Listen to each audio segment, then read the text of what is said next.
अस्सलाम वालेकुम and welcome back to my channel. कैसे हैं आप सब? मैं बिल्कुल ठीक हूँ। आई होप कि आप लोग भी बिल्कुल ठीक ठाक होंगे, अपने घर में खुशबाश होंगे। इस वक्त सुबह के 7 बज रहे थे और मैं जो है वो प्रिपेयर करी थी बच्चों का लंच। स्कूल की टाइमिंग्स जो है वो थोड़ी लेट हो गई हैं। बच्चे जो है वो अब 9:30 पे स्कूल जाते हैं। तो मैं मॉर्निंग में अब थोड़ा लेट उठती हूँ। पहले जब जल्दी जाते थे 8:30 तक जाते थे बच्चे स्कूल, तो फिर मैं 6 o'clock उठ जाती थी। उठने के बाद जो है वो मैं अपना किचन थोड़ा-सा क्लीन कर लेती हूँ, क्योंकि रात को हम दूध वगैरह पीते हैं तो उसके कप्स वगैरह किचन में ऐसे ही पड़े होते हैं। तो मैं सबसे पहले उठ के अपना किचन क्लीन करती हूँ, क्योंकि मुझसे फैले हुए किचन के अंदर कभी भी काम नहीं होता ना।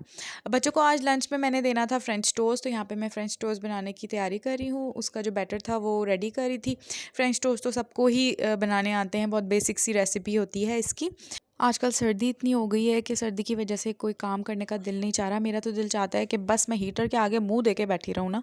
सुबह भी मैं जब उठी थी ना 7 o'clock पे, तो लिटरली सूरज नहीं था बाहर और अंधेरा हो रहा था। ऐसा लग रहा था कि 5 o'clock हो रहे हैं। जैसे फजर की नमाज का टाइम होता है ना, बिल्कुल वैसे ही बाहर जो है वो मौसम हो रहा था, मतलब अंधेरा हो रहा था। फिर तकरीबन 8:30 तक सूरज भैया आए हैं, तो वो पता लगा कि हाँ जी भाई सुबह हो गई है, थोड़ी सनशाइन आई थी, तो फिर मेरी जान में जान आई है, सर्दी कम हुई है। अच्छा, सुबह का जो ये टाइम होता है ना, ये मेरा बहुत जल्दी जल्दी वाला काम होता है इसके अंदर ना मेरा, क्योंकि एक तरफ मैं बच्चों को रेडी कर रही होती हूँ, मतलब लंच रेडी कर रही होती हूँ, बच्चों का नाश्ता बना रही होती हूँ, और दूसरी तरफ जो है वो आजकल आयमा साहिबा सुबह ही सुबह उठ जाती हैं, पता नहीं उनको क्या हो गया है। तो उठ के वो बैठ जाती हैं और फिर सर्दी की वजह से मुझे उसे बाहर लाना पड़ता है। तो आजकल ना बच्चे रूम में ही रेडी हो रहे हैं, रूम में ही जो है नाश्ता वगैरह करते हैं। फिर आयमा भी ना बच्चों के साथ ही खेलती रहती है रूम के अंदर ना, क्योंकि बाहर इतनी सर्दी होती है और वो छोटी है ना, तो फिर मैं उसे बाहर लाने से ज़रा अवॉइड करती हूँ। फिर 9 o'clock तक जो है वो बच्चे अपना बैग सेट कर लेते हैं, लंच वगैरह मैं उनके बैग में रख देती हूँ।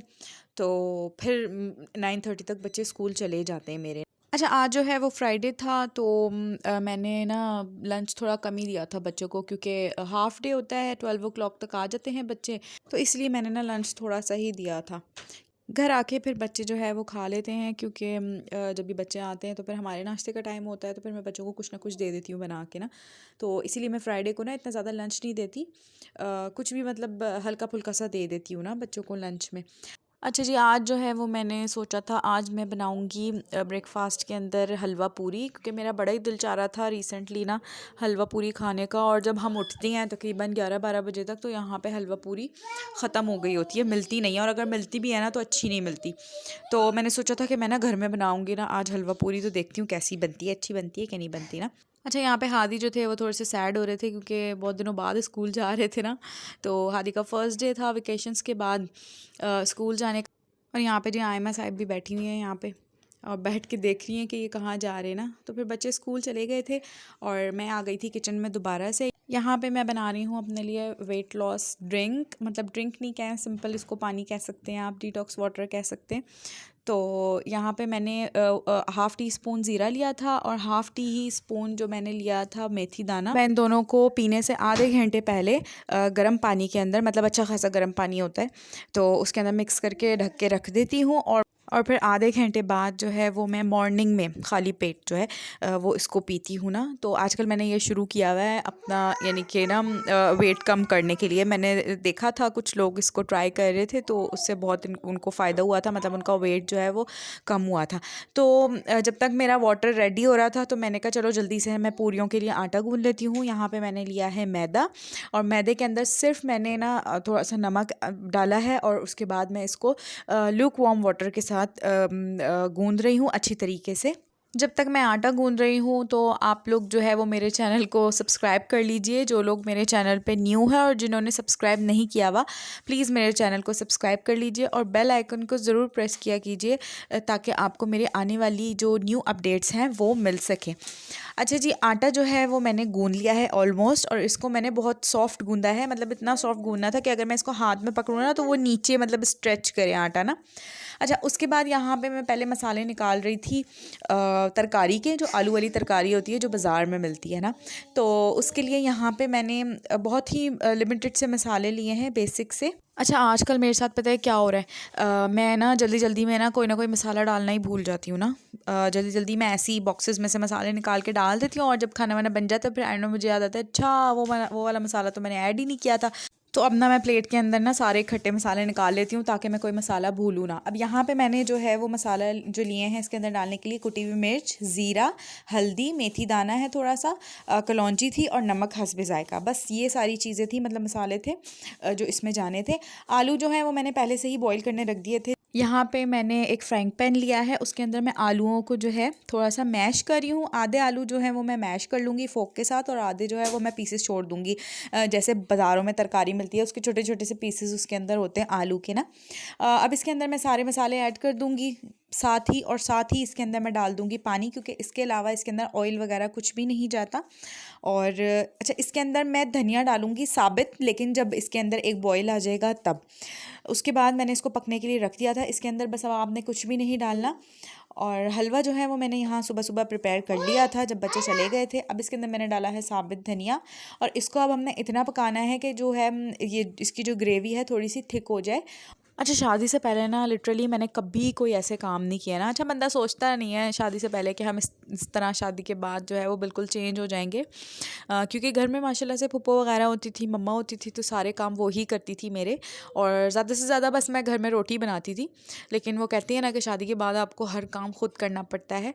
और कभी कभी मैं मम्मा को बताती हूँ ना, आज मैंने ये बनाया था ना, तो मम्मा वही टिपिकल अम्माओं की तरह यही कहती हैं कि अच्छा बनाया था, हमें तो कभी नहीं खिलाया बना के ना। और वाक़ई मैंने कभी बना के नहीं खिलाया, क्योंकि अब शादी के बाद भी मैं घर पे जाती हूँ ना तो फिर अम्मा यही कहती हैं, नहीं बेटा तुम आराम करो। मेरी सिस्टर जो है वो काम करती है, मम्मा वगैरह काम करती हैं सारे ना, तो कभी मौका ही नहीं मिला। और मम्मा जो है वो यानी कि मेरे ससुराल बहुत कम ही आती हैं, क्योंकि बहुत दूर हैं, कराची से रावलपिंडी का सफ़र आपको तो पता ही है, तो इस वजह से ना। अच्छा जी, अब बारी है पूरियों को फ्राई करने के लिए। तो यहाँ पे मैं पूरियाँ जो है वो छोटे छोटे से मैंने पेड़े बना के पहले से ही रख लिए थे, तकरीबन आधे घंटे पहले मैंने पेड़े बना के रख लिए थे।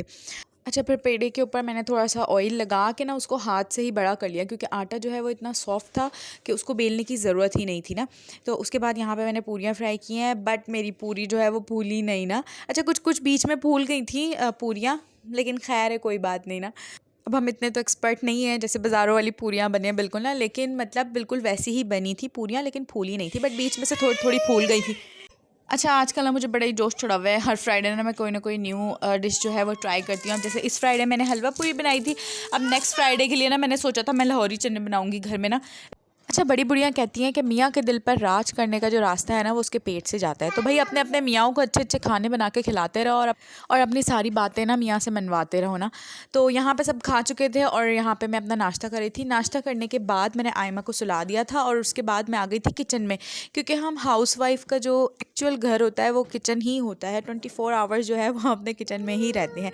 यहाँ पर मैं बना रही थी आयमा के लिए आलू वाले कटलेट्स। आयमा 9 मंथ्स की हो गई है, तो मैंने सोचा कि उसको अलग अलग जो चीज़ें हैं वो मैं इंट्रोड्यूस करवाऊँ। तो यहाँ पे मैंने उसके लिए कटलेट्स बनाए थे, जिसके अंदर मैंने सिर्फ ब्लैक पेपर डाली थी, सॉल्ट डाला था, थोड़ा सा ऑरिगेनो डाला था और श्रेडेड चिकन और आलू बॉयल लिए थे। उसमें थोड़ा सा मैंने हरा धनिया डाल दिया था कलर के लिए। अब मैं इसके मिनी साइज़ के कबाब बना लूँगी और तकरीबन ये जो है तकरीबन ट्रे भर के बन गए थे।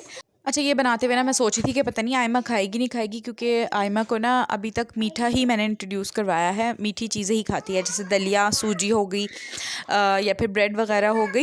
लेकिन आयमा को ना ये बहुत पसंद आया था और माशाल्लाह से उसने इतने मज़े मज़े से खाया था। ये वाले कटलेट्स आप अपने 9 मंथ से लेकर यानी कि 1 ईयर 2 ईयर के बच्चे को ईज़िली आप दे सकती हैं। बस आप 1 साल से बड़े बच्चे के लिए इसमें स्पाइसेस थोड़े से एक्स्ट्रा कर सकती हैं, क्योंकि 1 साल से बड़ा बच्चा ईज़िली जो है वो स्पाइसेस खा लेता है।